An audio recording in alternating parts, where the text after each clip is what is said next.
We gathered one evening at Mac's Team 7 Racing, a familiar place usually filled with the sounds of engines and stories from the track, but this time alive with conversation about the future of our city. Friends, neighbors, and supporters came together over good food, cold beverages, and easy fellowship, catching up, shaking hands, and sharing concerns long before the first words were spoken from the floor.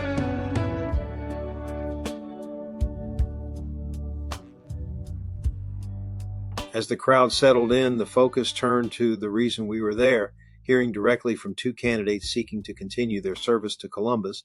John Anker, running to remain in his role as District 10 Councilor at Large, spoke candidly about the work already underway and the challenges that still demand attention. Not long after, Joanne Kogel, currently serving District 7 and now running for mayor of Columbus, shared her vision for leadership, accountability, and community progress. What made the evening special wasn't just the speeches, it was the access. Questions came straight from the room, honest and unfiltered, touching on current issues that affect daily life in Columbus. Both candidates listened closely, answered directly, and left the sense that they understood the weight of responsibility that comes with public office. By the end of the night, it was clear that both candidates had made a strong impression. Each emphasized a simple but powerful message: voting matters. Choosing to participate is choosing to have a voice in our community's leadership. As the conversations lingered and people slowly drifted out into the night, there was a shared feeling that this gathering, right there in a race shop, had strengthened the connection between citizens and the future of Columbus, Georgia.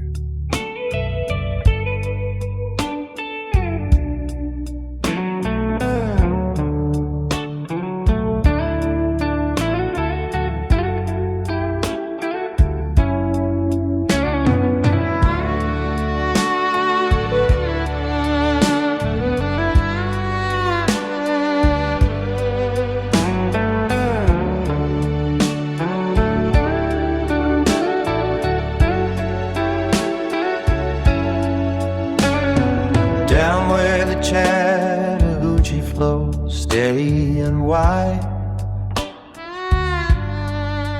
there's a shift in the wind and a turning of the tide.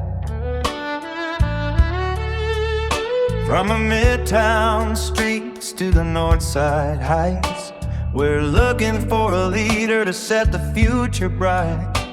He's standing on a corner, shaking every hand, running for council with a vision and a plan to fix the cracked pavement and keep the neighborhood safe. A local son of Columbus stepping into the race. Oh, it's more than a name or a remark on a page. It's the heart of our city, it's the turn of the age. From the council seat to the mayor's high door, your vote is the power, that's what it's for. It's not just a number, it's the soul of a town. So stand up and speak before the sun goes down.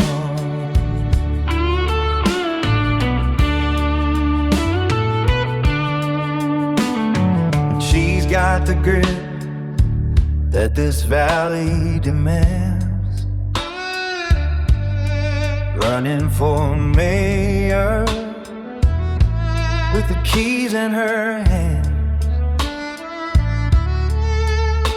She's talking about the schools and the jobs we need to grow, from the tech in the park to the riverfront show.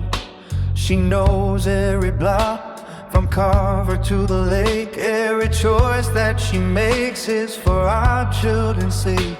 They're asking for your trust, they're asking for your time to help this Georgia jewel really start to climb.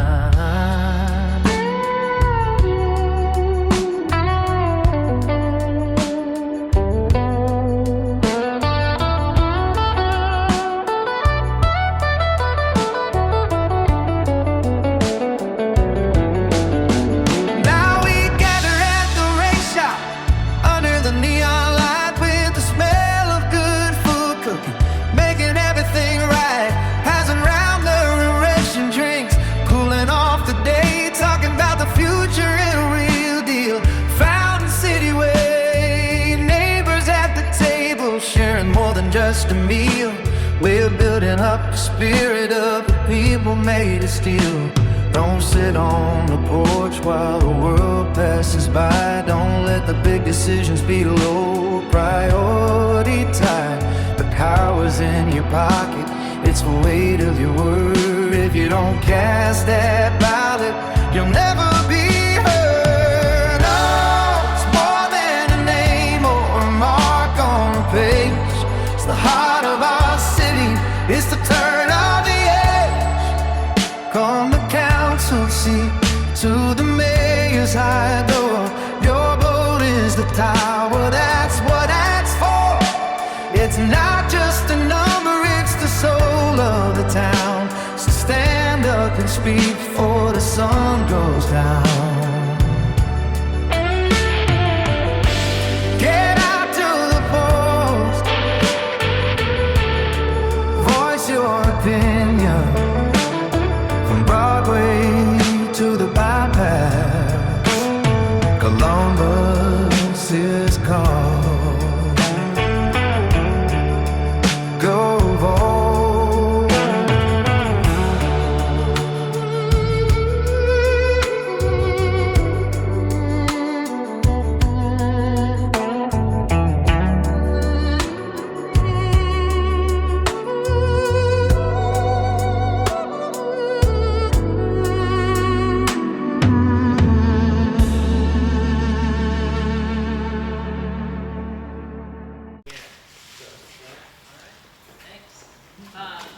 Thank you for letting me come and speak. Thanks, Max, for organizing. This is pretty impressive.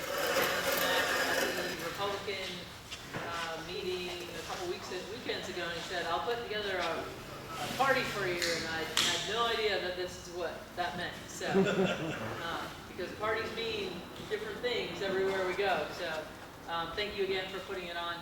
It means a lot to myself and it means a lot to John. Sure. So.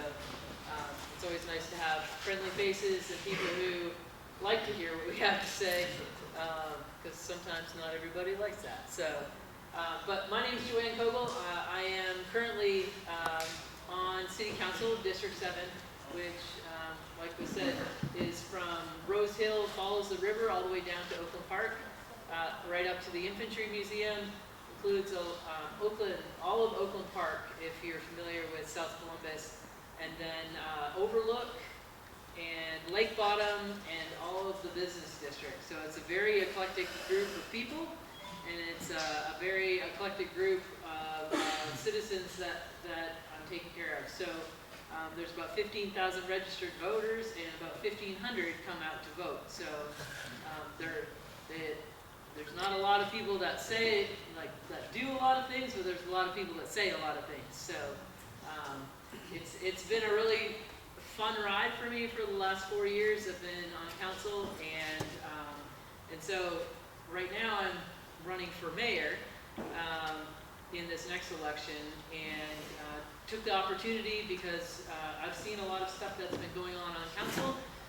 I'm a business owner myself. I own a gym downtown, and one of the reasons that I'm on council, and John's heard me say this story, maybe Mac, but one of the reasons that I'm on council is I bought this gym that was on Broadway on the 1200 block, and we outgrew our space.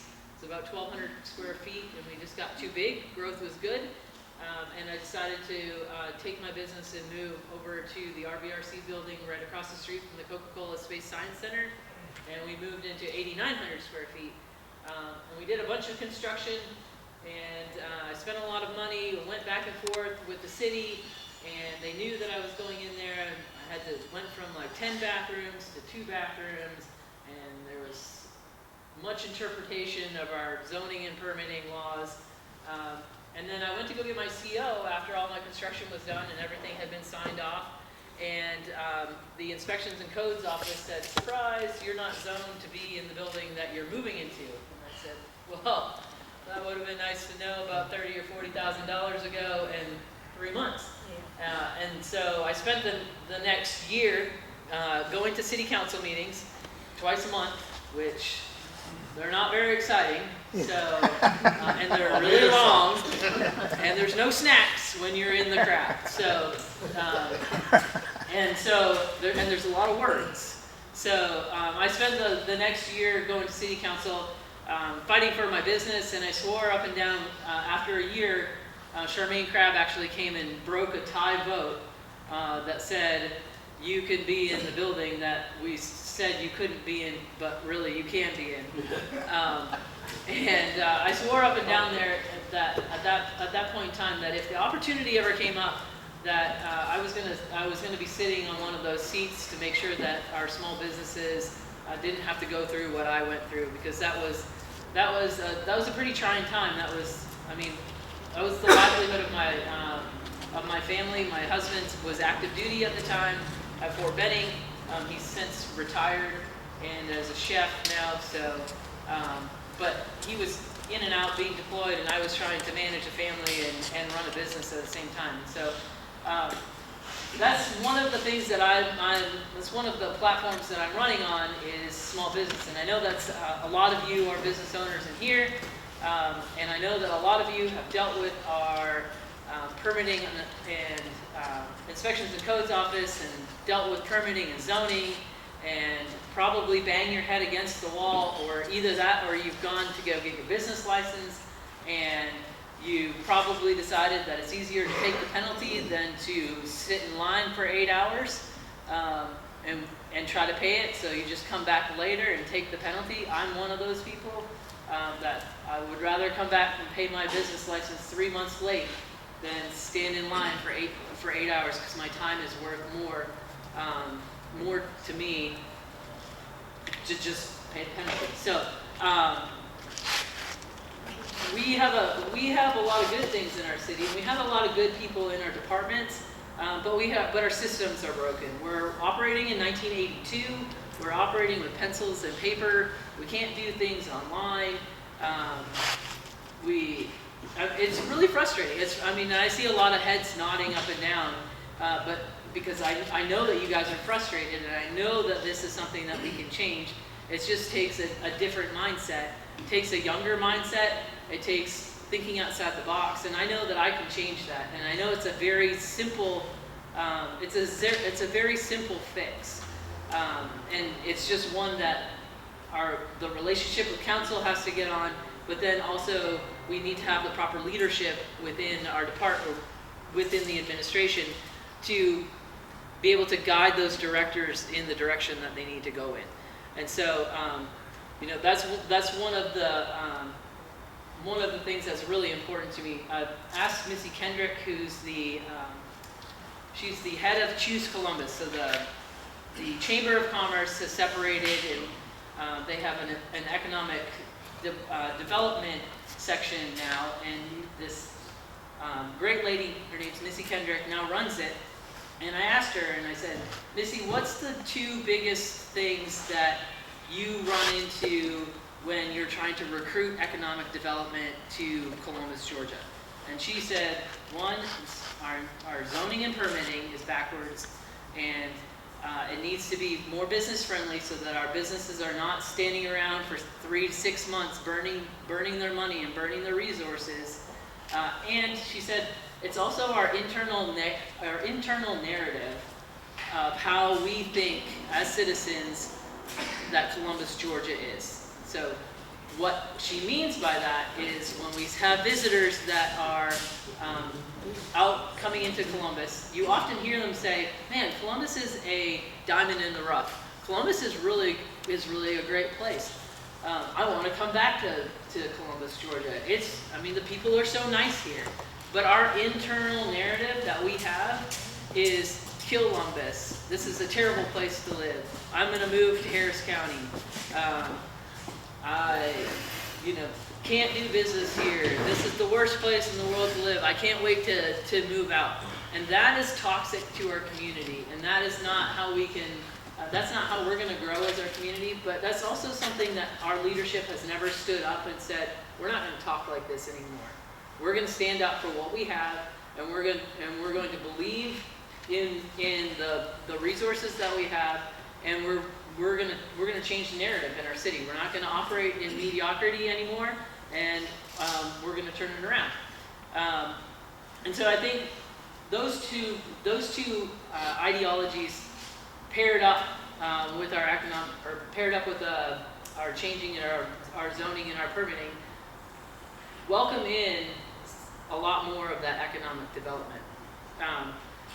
You know, I know that you all have driven down some roads to get here, or maybe you've visited some of our rec centers and some of our other things that we go on, and you'll hear my opponent, I guarantee you'll hear my opponent say, we have $1.2 billion in infrastructure that's going in our city. And yes, we do. Some of it is GDOT, and some of it is T-SPLOS, and some of it is some other funding. But we have no plan, zero plan, let me repeat that. We have no plan on how we are going to maintain that infrastructure that we're putting in.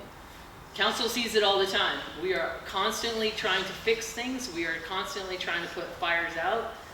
We need to have a plan on how we maintain our infrastructure in Columbus, Georgia. We cannot keep reacting in the way that we're reacting. We cannot keep throwing blankets over the fire, because blankets sit there and smolder, and when they smolder, then they burst into flames. And so we have got to come up with a proper maintenance plan. We have got to come up with our own maintenance department within this city in order to keep this city what you expect as tax-paying citizens. The final thing, and I really want to emphasize this, and I really want you to walk away with this thought in your head, and that is public safety. And I think all too often our candidates sit here and say, well, public safety is very important. Public safety, I'm going to change public safety. I'm going to support public safety. And yes, we need to support public safety 100%. And that's what council has been doing for the last 3 years. We made a really important leadership change. It has turned our city's crime rate around. It has gone from 136 officers to, we are at 390, pending 400 officers that are coming on our streets. And that makes a giant difference in our city. That plays to infrastructure, that plays to our economic development. We cannot afford to go backwards in our public safety. We cannot. It is non-negotiable. It is something that I am not willing to do whatsoever. We have got to keep going forward, and we have got to keep supporting our public safety officers. It takes up, council, it takes up 58% of our budget, and that's okay. That is okay in my books, and that is something that I will continue to support. We cannot go backwards. And I want to paint this picture because this is where our city is at. And I don't want to sound like a Debbie Downer, but I want you to think about this, and I want you to think about the ramifications of what this mayoral election has. Our next mayor chooses who our next police chief is. Our next mayor is the next police chief. And so if you're okay with having a mayor who embraces passive policing, who supported passive policing in the past, then that is some of my opponents. But if you want policing that is public policing, that is working with our community, that is keeping this momentum going, then I'm your candidate. This next mayoral election determines who our next police chief is in Columbus, Georgia. And that is so important for the future of our city. We cannot go backwards. And we will go backwards if the wrong leadership is in place. We will go backwards to 100% more crime within 3 to 6 months. We will probably not have a police department. I don't want to end on the Debbie Downer, but this is reality. We will have an increase of crime. Our police department will fall apart, and we will go back to exactly the way we were. We will have decrease in economics. We will have infrastructure falling apart. I don't want to throw the person who I was talking to under the bus, but they were a very important person today that I was talking to. They made a reference of, if the wrong person is in this mayoral seat, we go to Gotham, which is kind of scary. So That all being said, I really believe in Columbus, Georgia. As you can tell, I'm not necessarily from here. My thick Southern accent usually gives that away. But I've been in Columbus now for 17 years. I've grown my family here. I have a daughter. My husband spent all 20 years of his military career at Fort Benning. He's retired. This is our home. I've moved my parents. I grew up in Ontario, Canada. My parents have moved here. My whole family is here. This is my home, and I really believe in Columbus. It has been very good to me as a business owner and just spending my time here. And it's my turn to give back. And as you know, the mayor's position, it's to me, this is not politics. I am a regular person who believes in people over politics. And I know that Columbus can be better. I know that we can be the safest city in the state of Georgia. I know that we can be the best place to do business in the state of Georgia. Georgia is the #1 place to do business. Columbus can be the #1 place in Georgia to do business. I know we can do it.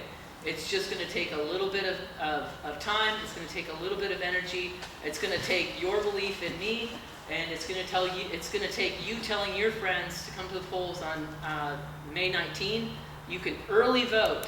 This is so important. You can early vote. I will be remiss from my data guy. You can early vote April 28th. And I know that some of you really want to wait until Election Day.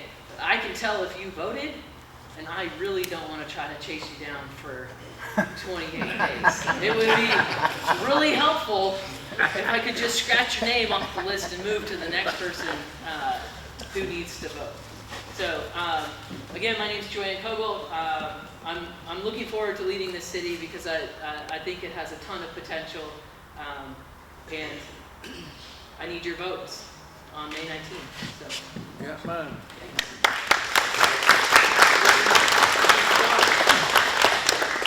I want her for mayor. That's what I want. That's what we need. And she's a very courageous, strong lady. And she's very humble in what she'll tell you. She doesn't tell you everything. But she really stood up and fought in these last 4 years. And you do have a new police chief because of her voice. She's courageous and strong. And I've watched her as a mother. I know her husband, Chuck. He's a bad dude. You do not want to double cross him. And I respect him too. And I would like to try to do things to help her, but I also want y'all to separate me from her because I don't want to pull her down. I can do that. I'm not very political, and I say things I shouldn't say. And sometimes my wife will tell me, and sometimes Joanne will tell me. But I do. That's right. That's right. I do respect her, and it is critical. Jason, is it critical? Yeah, I know your slogan is anybody but Isaiah. But we can't just have anybody. We've got to have somebody who is strength. And one thing she didn't mention, but she talks about it a lot, and that's accountability. We didn't get to the point that we got right now by not holding people accountable. And it's fair, and you can like people, but try to hold them accountable. It's not about the person, it's about the people. It's about us. And so, and Miss Lane, you asked me earlier, and I thought about this. You said, John, why are you doing this? I said, I guess I'm just crazy. But the truth is, I'm a small business owner. And 4 years ago, I tried to do it because I got so upset. I said, somebody's got to fight for something or fall for everything. And that's what we were doing. That's how I felt. And it's not a fun job, and I really don't like it, but it can be worth it. And we've had a few wins in our belt, but we're in this transition time, and it's like going to battle and going to war, and we're in the ditches, and bullets are going by us. And it is not a fun place to be, I'll just be honest. And I have 3 people running for my position along with me. There's 3 doctors and 1 simple job, and that's me.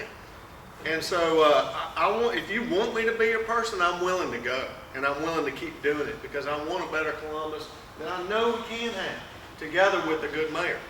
Now, if y'all don't elect her for mayor, I might not want to be there. I'm just see, that's one of those things I probably shouldn't have said.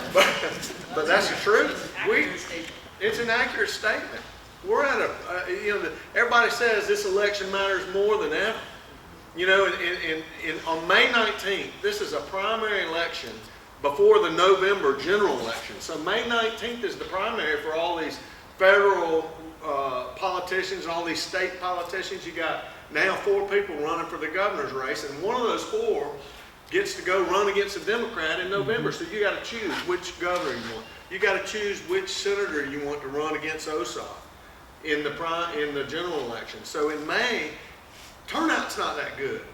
It's a little upsetting as somebody who's working so hard to have only 30,000 people show up and vote. I'm not telling you that I'm upset at you, but I'm telling you, as hard as we work, as much crap as we take, my wife told me not to say that word, but we are in a race shop, man. I tucked my tie in because of that. As much as we take, we need more people to get out and vote May 19th, and starting early voting. In my election, because I am an appointed position, and I was an interim, I'm going to be on the ballot twice. So you have legal cause to vote for me 2 times when you vote in the May 19th election. 2 times. One for the interim term from May to December, and then one for the regular term for the next 4 years. And I ask for your vote today. I'm running because I have the same frustrations. I know we can do better. We need accountability. We need better leadership. We need right-minded, and that's not left or right-minded. By the way, this is a nonpartisan race, both mine and her. I am a conservative. Joanne's actually probably the most independent person I know. And she always ends up on the right side of the vote that helps the people. I don't believe you have to be conservative to help the people, but I am. I tell, I was talking about Randy's tenants. I said, your tenants should come and vote for me. You got 100 rental houses, whatever, how many ever you have, you should bring them together and have them come vote for us, because if we do a better job with the pennies and the taxes, that's called rent control. That's how I look at it. So I'm all about helping every Columbus person. I want clean streets. I'm a small business guy. I have 4 locations, 350,000 square feet, 200 people, and 3 of our plants are on Casita Road. Casita Road, I claim it. And I want to see it cleaner and nicer, and I want to see the officers out there. So I'm proud of our city. I can tell you a lot more. I'd rather y'all ask me questions, ask Joanne questions, or tell us what you think you want to see. Now I will say one thing that I think is really big on the agenda in the coming years. It's the biggest conversation. Anybody want to guess what it is? One word. Jail. I didn't even think you were going to say that, but that is. It's the jail. Let me ask you this question. If John Anker was super smart and a business guy and could come up with a way to only spend $200 million of your taxpayers' money to build a jail that had the highest technology, was safe for our inmates, the sheriffs had lights and it was safe for them, and it helped public safety, would you rather spend $200 million or would you rather spend $500 million? It's just a question. Who wants to spend, and actually $500 million at 3% interest over 20 years, you have to spend, the difference is $663 million. So who wants to spend the principal and interest for this jail, or the extra $336 million of your money for the $500 million? Where's the value point? Anybody raise your hand that you want the $500 million bill? Then you might disagree with me on this. I hadn't actually asked Joanne, but I don't think we can do that. And here's why. She mentioned you had to drive down roads to get here. You want roads with no potholes. You want roads with shoulders on them that are proper. You want safe roads that are patrolled with police bodies and people that are adequately paid with the tools and instruments they need to keep our streets safe. And the extra $336 million that we would spend on that brand new shiny whistle is money we need over the next 20 years to rebuild our streets. It's money we need to do the services and not cut your trash down to one pickup, one can, and then charge you all the extra fees. And I met Mr. Brian, and he's a small business owner in the trash business. He's making money throwing the trash away, except, does anybody know what happened on the landfill fees? They doubled. They doubled. That's your personal. On your business, it went up 3 times. I didn't vote for that. I had it carved out of the budget because I would not vote for the budget with that in it because of what they did to small business. And that's not your counselor's fault. It's not certain people's fault. But it is an issue of accountability. We have not managed our landfill properly. And if we don't manage other things properly going forward, you're going to pay the penalty. And that's called the tax. It's called the regulation. It's called the fees. It's called the tickets and everything else. That's all I got to say. I hope you'll vote for me on May 19th, and I hope you'll take 5 people, because just remember, we have 120,000 voters in this town.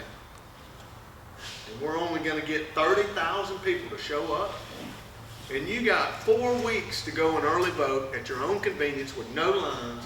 You walk in and walk out and vote twice for John Aker and once for Joanne. And then we'll win. But you got to take 5 people with you. You need to tell your people it matters. Pick a topic, come up to me, and ask me answers on that topic so that you can go and convince your 5 people this is important to us, the citizens of Columbus, Georgia. Ask us some questions. Ask Joanne some questions. Just before we get to questions, I think John touched on it, and I helped John hold up a sign on the last election, and he shared some numbers with me. The biggest thing I took away from it was no one turned out to vote. It was sad when you look at the housing districts, the different areas, in especially North Columbus and East Columbus, where the majority of us live. No one turned out to vote. But you ask each one of us, who are you going to vote for? Oh, John Aker. Who do you like? John Aker. No one turned out to vote. And that's what killed us. That and that alone. They've got great ideas. They want to do the job. No one turns out. Willing to do the job. I want him to do the job. He's willing to do it. We have to get out and vote. And I want him to touch on the primary, what those days are, when the election is, and then the opponents and who they're running against. And Joanne's right. We're at a crossroads right now. So I'm going to open it up to just questions. Please just raise your hand. Let me say one thing to what you just said, because you helped me a lot. I didn't really know you until then, and that was 4 years ago, and then again 2 years ago. We're going towards winning straight up on May. This becomes a runoff. I'm saying to you, I wouldn't say this in a different arena, because I believe the majority of you are going to want Joanne to win and me. She might could win straight up on May 19th. I don't know about me. And I'm just a realist. And I got a lot of idealist mindsets, but I want to say that the reason we lost and the people didn't go vote, I lost in the runoff against Travis at District 10 by 863 votes. That's it.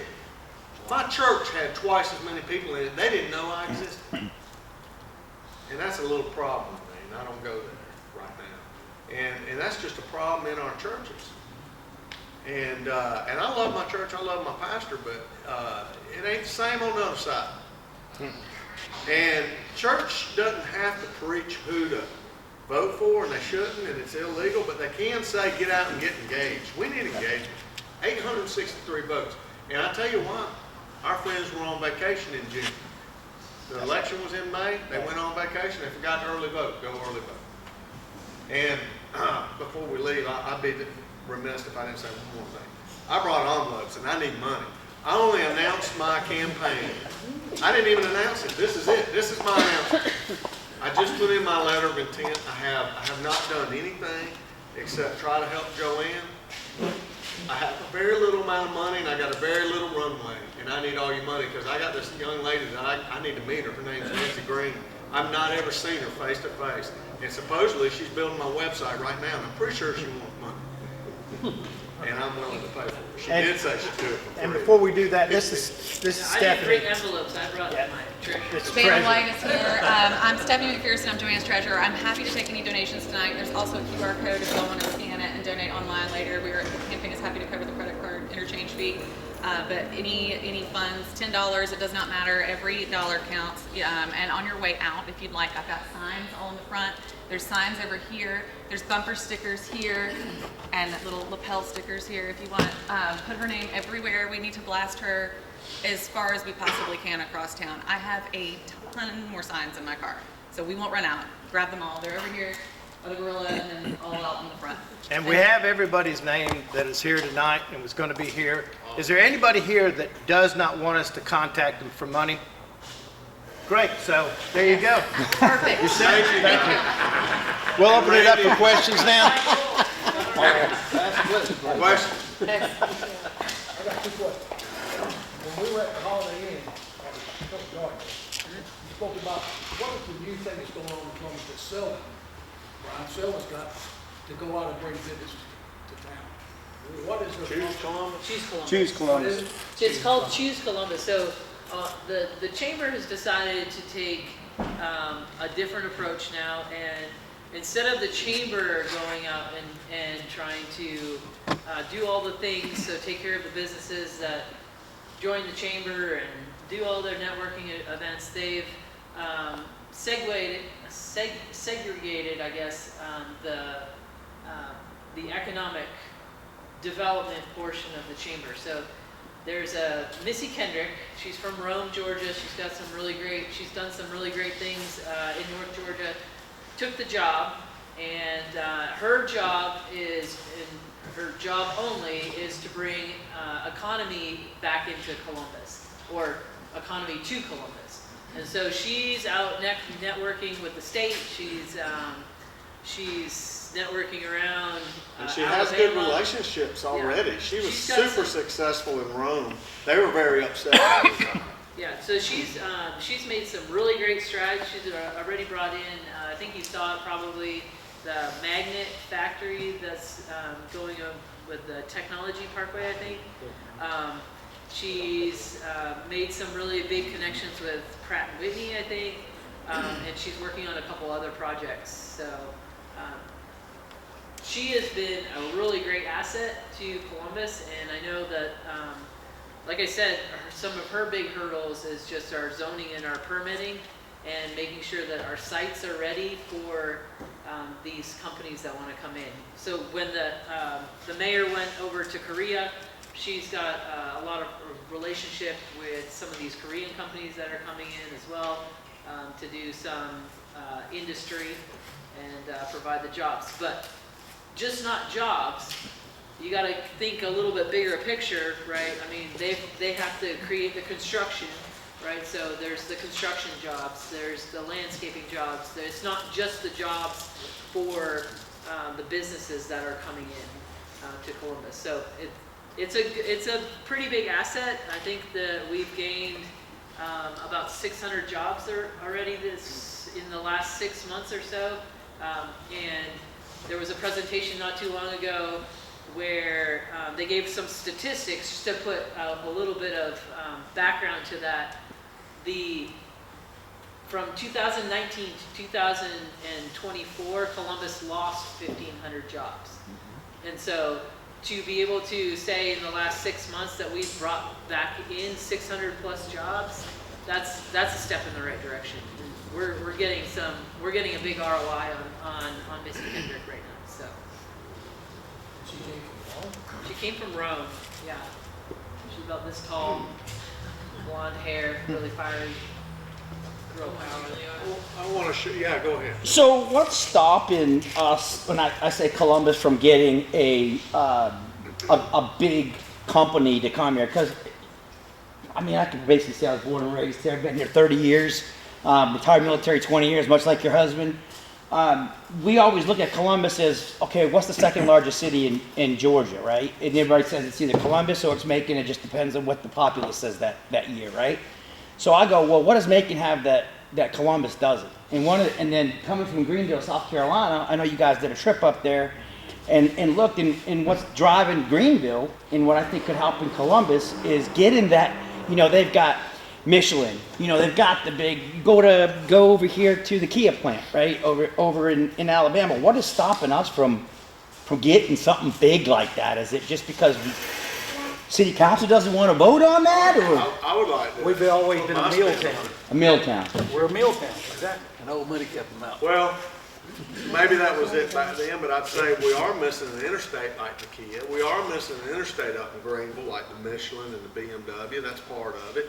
We could try to work better and try to lobby hard for the I-14 corridor to come through Columbus. That would help. That's one big one, but also, you know, we really missed the ball on the economic push side. Being entrepreneur like yourself and going and knocking on the door, stepping outside the city and pushing and asking and pleading and selling ourselves. Missy's doing that. We didn't have it with the last guy. He was a nice guy, but he didn't have it. It took him too long to make a change. We need accountability. We need some metrics. We need them to tell us what they're going to do, and then they need to do it, and we need to give them the tools to do it. That's one thing. And you know, it'd be better if our, this is John Anchor speaking, not Joanne, but it'd be better if our financial household was in better shape and we had a bigger trust fund sitting, not a trust fund, but if we had cash sitting in economic development, a bigger pot to play with, and that we could offer incentives. We'd have to be careful with those incentives because you don't want to give everything to somebody else and leave all the rest of us hanging. That's how I feel too. But I think you can do a little bit more to entice things to come, and you can pre-build, pre-cut, do all the plumbing, the curbs, get everything ready, get the site prep ready. You can put up spec buildings, then you can go sell. You can strategically decide what you want and attack it.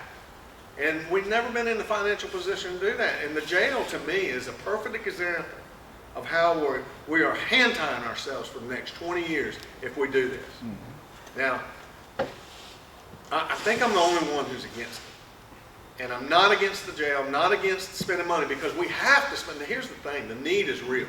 We have to spend a lot of money we don't want to spend on a jail. It's going to happen, it's absolutely necessary.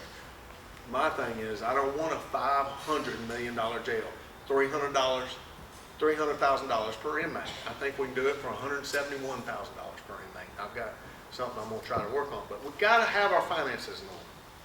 I thought the SPLOST tax was what was supposed to help with this project. We are spending every single SPLOST tax. See, the people that are voting, they don't understand what you guys are telling us today. The common voter doesn't understand where their SPLOST money is going and what projects they're actually supporting. Well, yeah, I mean, I have some thoughts on that as well. I think a lot of the time Columbus has used the excuse that we're at the end of a cul-de-sac. And I think that, personally, I think that ship has kind of sailed and we just use it as a fallback, and that's, it's almost like that's the way we've always done it, and woe is us. I think what's holding us back is just our general speed of government. We're slow. We are incredibly slow. Like I told you, I'm a business owner, and it took me a year to go through my zoning. And anybody in their right mind, if they didn't believe in what they, if they hadn't invested basically their life savings at the time, right, would have moved on and gone to LaGrange, to Auburn, to Opelika, to Phoenix City. I probably could have found a place in Phoenix City that would have taken me like literally right across the river.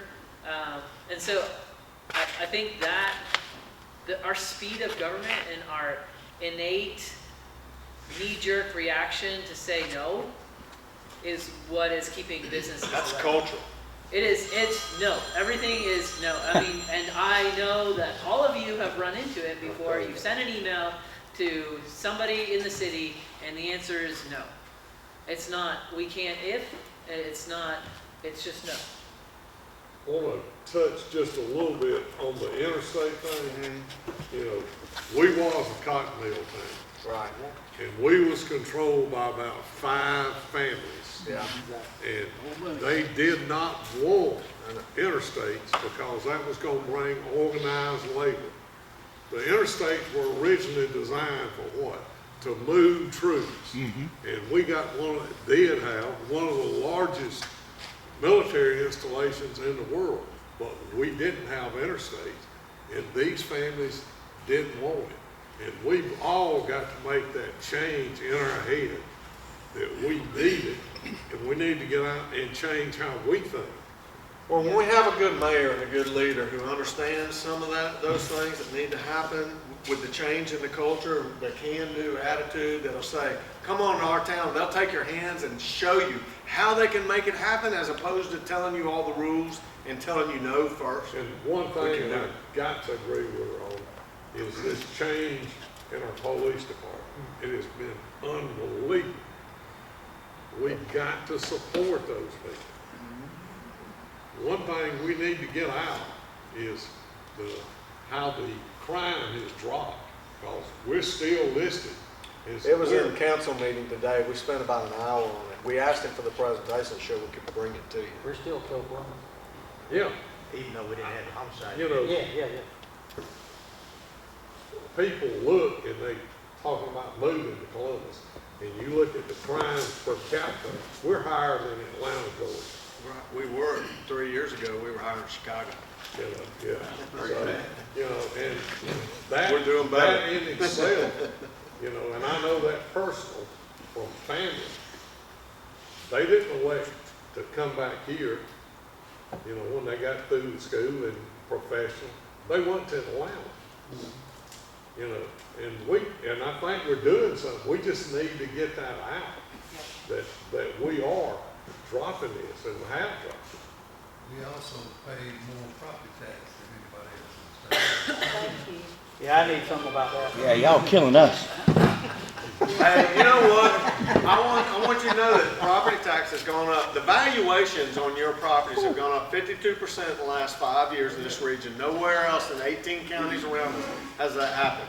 It's over aggressive, and I have my own experience. I was so frustrated this week when I went and I bought a building for $2.3 million that's appraised for 4.7, and it was on the market for 5 years. 2 contracts fell through, and I failed at the tax assessor's appeal. I failed at the BOE. It took 2 hours on one property to argue, and they got tired, and 2 people said, John, we're only going to knock it down 500. And last time I checked, fair value is what somebody was willing to pay in an open market. And, you know, I was willing to pay more, but not twice as more. I'm paying 200% more on a building that I've already been paying it for 2 years. This is an out of control spending problem and an over and aggressive. Now, I can't control the tax assessor. We do have a board, but we need to have a better environment for our businesses that are here today. And I agree, 3,000%. Well, who's ever appealed it and won against them? Raise your hand.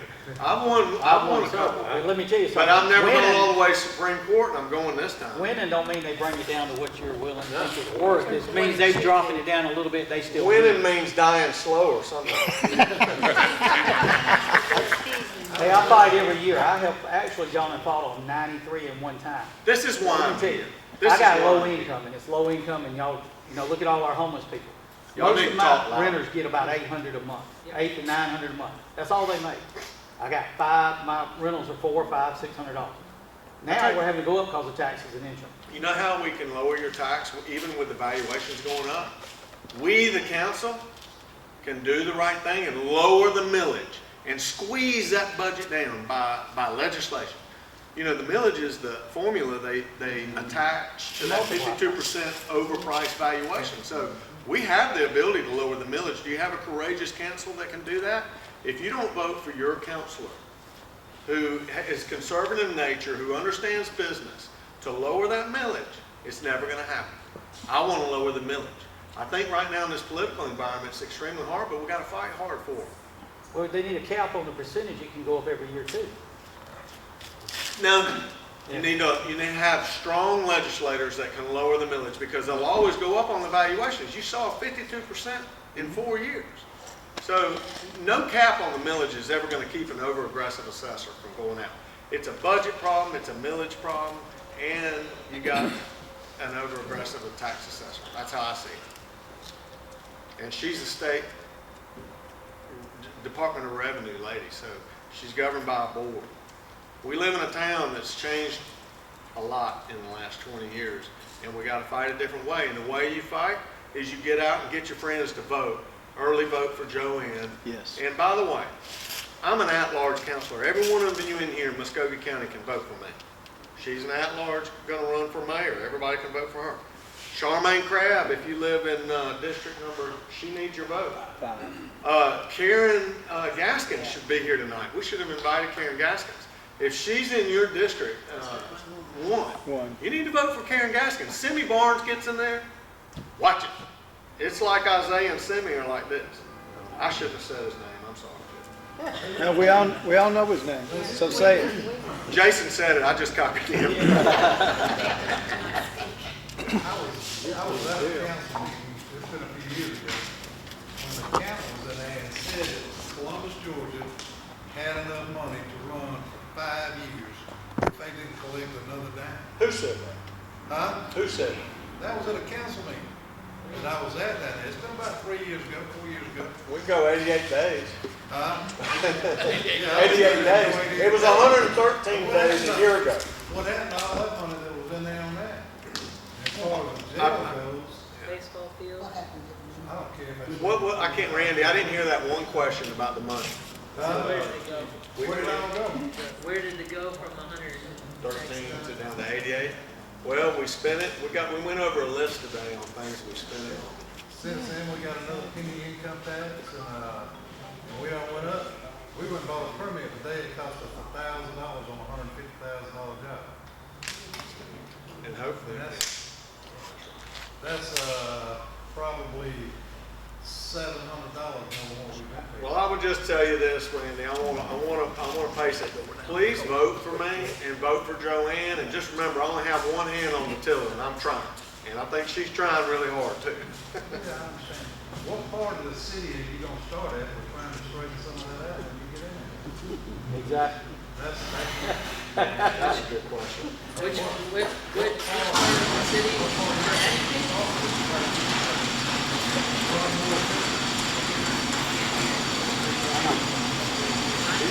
Which part of the city? We've had, Yeah, just wait for it.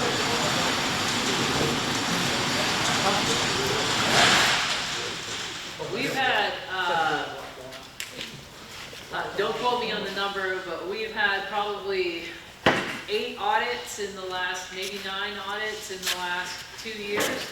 We have 19 pages of recommendations that have not been put into play by the previous administration. So that's where we have proof, we have data of things that are not working in our departments. All of those things need to be put back into play within the first 100 days. Well, let me ask you something on that too. Why can't you get the news media to tell other people out here what's going on with some of that? That's part of the problem. Have you seen our news media? You watch TV, Channel 9, Channel 3 and all that, but we probably ain't had 25 murders this year. Bad. If you listen to them on TV, they don't tell you the truth. I mean, no. And so nobody knows what's going on. We need a paper. We need real journalism. We And I don't understand. fairly biased news I think times are changing. There's so much news on Facebook and all these things, and these journalists are chasing the audience. They're not reporting and being journalists. And I feel like what really works these days is things like this. And for us, for me, I go to breakfast with a group of people, and I stay engaged on politics. All of y'all in your circles need to be asking questions. What have you heard about school board? What have you heard about our jail? What have you heard? And y'all need, it's harder, but if you can start talking with your neighbors about these things, that would help. We can't fix the news. We can't fix that. It's a real problem.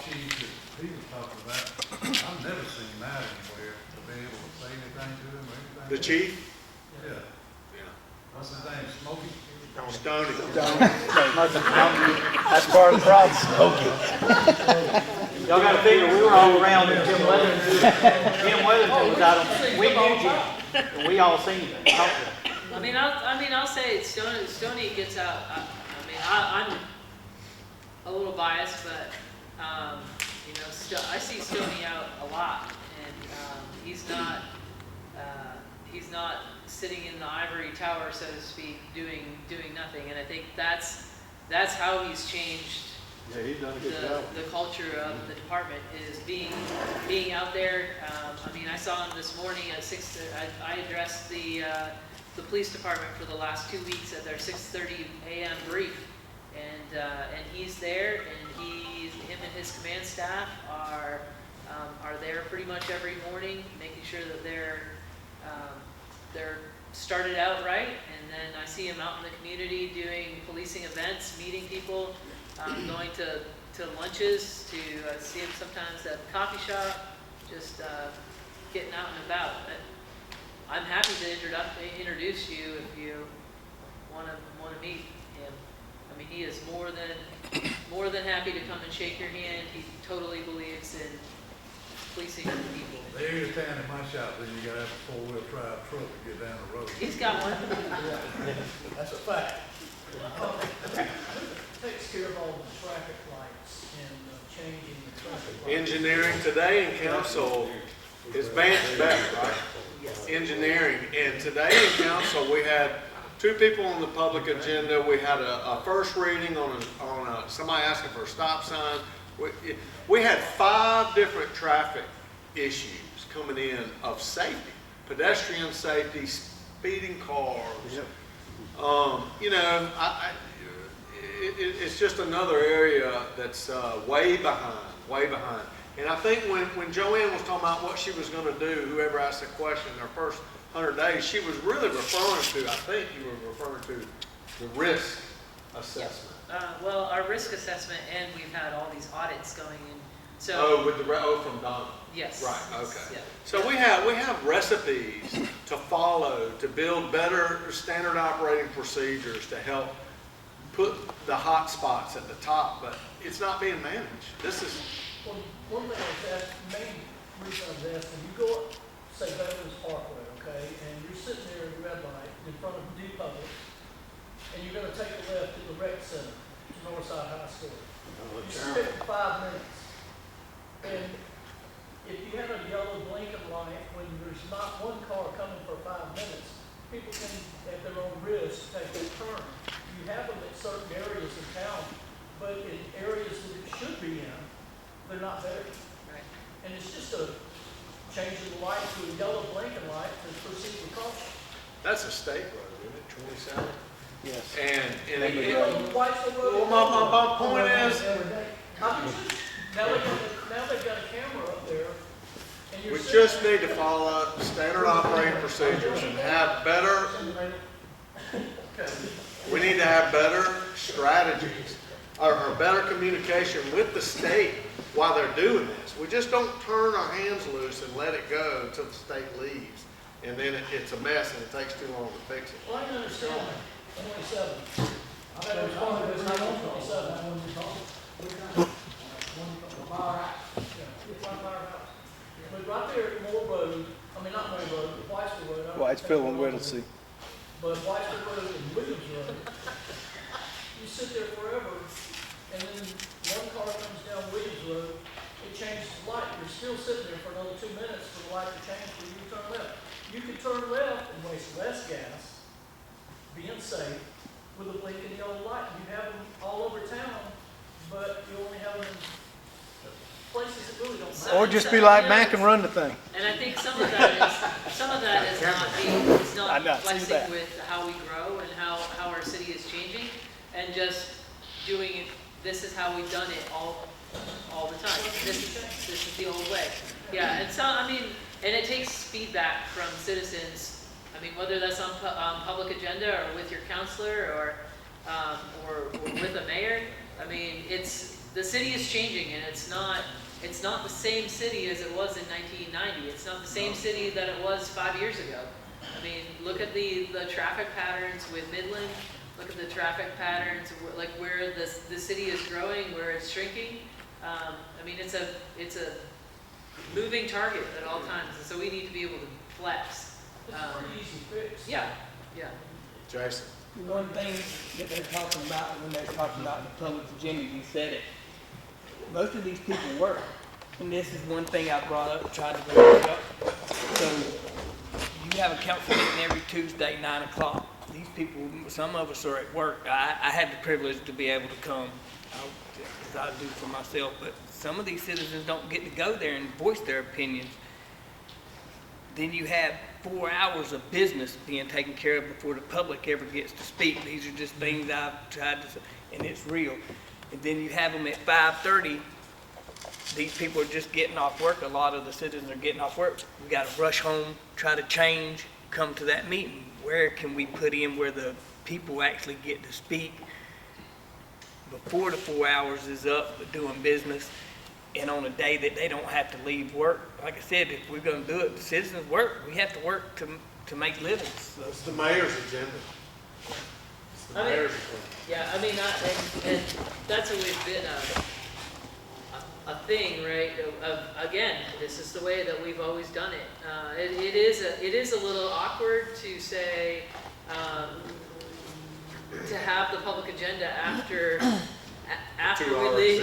Well, after an executive meeting, but after we go through the ordinances, and then to listen to the people after we make the decision. Right. So it's always been a little bit backwards. You know, I don't think that there's any reason that it's like that, other than that that's the way that it's always been done. Council, I think, don't quote me on this, but I think council used to be always in the morning, and this was before my time. They switched it to 1 in the morning and 1 in the evening to accommodate some of those split schedules. I know Marva Broadwater always asks for Saturdays. Yes. You know, I don't think that we're going to win either way. I think you can't make everybody happy. But John and I, as Joanne, as a city councilor, I know weekends are, you're asking, we make $0.000000 per hour. Yeah, we love this. Already. And I love serving the people, but I also love my Saturday. So I understand that. I'm just saying a lot of people work, so the public speaking is harder for them. Just like y'all, that's y'all's job, but the regular public don't get to speak as much because they're at work during the night. Maybe more well, I think, I think that we do hold a ton of public meetings for certain things, for big decisions, and it's always baffling to me that those public meetings, just to put it in perspective, to change South Lumpkin Boulevard or South Lumpkin Road from a 3-lane to a 5-lane, we had 9 people come out and give us their opinions. In the densest populated subdivision in the state of, or in Columbus, Georgia, Oakland Park, we had 9 people come out and voice their opinion on a major change. So I mean, that fell on me to go from a 5-lane to a 3-lane based on 9 people's opinions. So, it's a lot of it civic engagement. I don't think that we win if it's at 9 a.m. and 9 a.m. or 5:30 p.m. and 5:30 p.m. People get involved. Yeah, I was in Pine Mountain yesterday at their town council for a permitting question, and theirs started at 7 p.m. So, and I'm pretty sure and that was late, I'll tell you that. That was a late council meeting, and I thought to myself, I don't want to start council at 7 p.m. Not if we're going 7 hours. So, but. Yes, there's been several comments about economic development. And what do y'all see as the largest obstacle that we're faced with? Is it educational workforce? Is it taxes? Is it land restraints that we have? Do we have enough land to bring in, the next plant, super plant, whatever we're going to have? I don't see it. I think we're landlocked on the south, we're landlocked on the west. So if we're talking about economic development, well, there's a lot of different variables why we haven't been a player in the game for the last 10 What's your vision of what that looks like, economic development? The answer might be different, but I would answer it about the labor side. All you got to do is drive over to Auburn, and you can see what they're doing. And I know that's a different animal than what we had at Columbus. I think we can do everything Auburn can do. Now, Auburn is on the interstate. It is a corridor between Hyundai and Kia. And they do have a pretty good culture there. It is a big college town with a lot of smart people in it. I don't think we have a lack of talent. Okay. Yeah, I think we are developing up talent. And in terms of, and big employers need different things now. I know we want more Pratt and Whitneys. We want more people like that. And that's where Matt got his start before he became an entrepreneur. And that's where a lot of people come from. You know, a lot of the Pratt and Whitney people now are moving in. When you got a good cost of living and you can drive all over the whole city within 20 minutes, you know, Georgia is a good state for power, regardless of your rate going up 30%. We're still pretty well priced in the nation. You know, we have a lot of advantages. I would say that we don't have a talent shortage. I would say we need, as government officials, because you're asking us, and we're trying to serve and legislate, we need a city that makes the culture easy for you to want to come. We need to put our arms around them and say, what do you want? What do you need? How can we help you? That'd be a good place to start instead of saying no. We're going to do that now with Missing. We also need a very good budget. You can't have property taxes that are at this level. You know, to me, they're measuring all these things. And so if you're out of control and you're giving away too much and it's not bringing back value to the business community, you take your tipping fees up 300%. They're smart business people are looking at that. Pratt and Whitney throws a lot of things in the trash. Now, they're not coming forth and saying, we're mad. At Columbus, they're still growing. They're still investing. It's still a lot cheaper to throw away trash in Columbus than Connecticut. So we still got a lot of things going. I don't think we're landlocked. We're going to have some good announcements coming. Missy is. And you'll see them, and it's going to be good for revenue.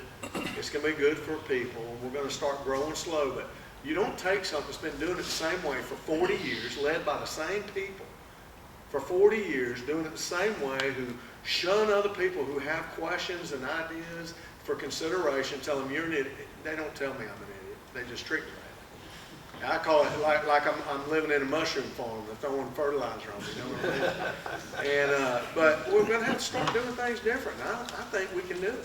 I think we can do it. And it's going to look different. It's going to take us longer to get there because it's been doing it this way for a long time. So before we do attract the big businesses here, what can we do to bring more small businesses in? Because that uplifts the community as well. And there's quite a bit of empty buildings in Columbus that people can move right into. Well, I think, that would help clean up the community. Y'all have done a lot to clean up Columbus. I'm all over Columbus because of what I do. I'm constantly calling on business owners, and I've seen a lot of the improvement. And that makes a difference in a community. It makes it more attractive for somebody to open a business here. But small businesses help all these other small businesses because they need their services too. Maybe that's a way that we could focus on, you know, if there's some kind of incentive that y'all can throw out for small businesses to make it easier for them to come to Columbus, it's going to help everybody. Yeah, Until we can attract the business. I think some of the conversation that's happened, just either behind the scenes and maybe at council has been a conversation for small businesses is taking some of our blighted property that we have, because we have a lot, and either asking or offering some sort of tax incentive or demolition incentive for those small businesses to come in and tear down those buildings at well, we were going to spend the money anyway, so we would just give them some sort of incentive, or to rehabilitate some of those buildings as a tax incentive. I think to your question, yes, I believe in what John said, but I think as far as large industry, one of our big missing keys is our workforce housing, and we've got a big gap between smaller little housing like on the river and big 2 acres and 1 acre lots. We don't have this small workforce housing, and that's totally different than affordable housing, which is totally different than attainable housing. It's these smaller units that some of our bigger workforces can come in and say, well, this is where we're going to be housed, or this is affordable for our workforce and in large quantities. And there is a little bit of resistance to this, but Columbus has got to have the mindset that we need to change. We need to flex a little bit. Yes, 1 acre lots are great, but we need to be able to accommodate this workforce housing coming in. And does that mean that that has to go, I'm sorry if any of you live off of Macon Road, that doesn't mean that it needs to go in the Macon Road subdivision, but it has to go somewhere in our city. And we need to have some concessions. We need to have a little bit of give and take on both sides. Now, this is our missing link to bringing in some of these bigger industries. Today, workforce housing, what is the definition of workforce housing? By dollar value, how about that? By dollar value, I think they put it at what do they put it at, 140 or 180? That's more affordable housing. Workforce is a little higher, A little bit higher. like 300,000. But our point is zoning. You talk about zoning, Yeah. right?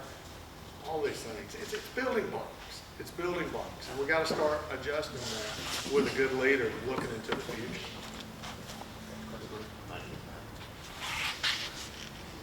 Thank you guys for doing this, Brian. Any other questions before we leave?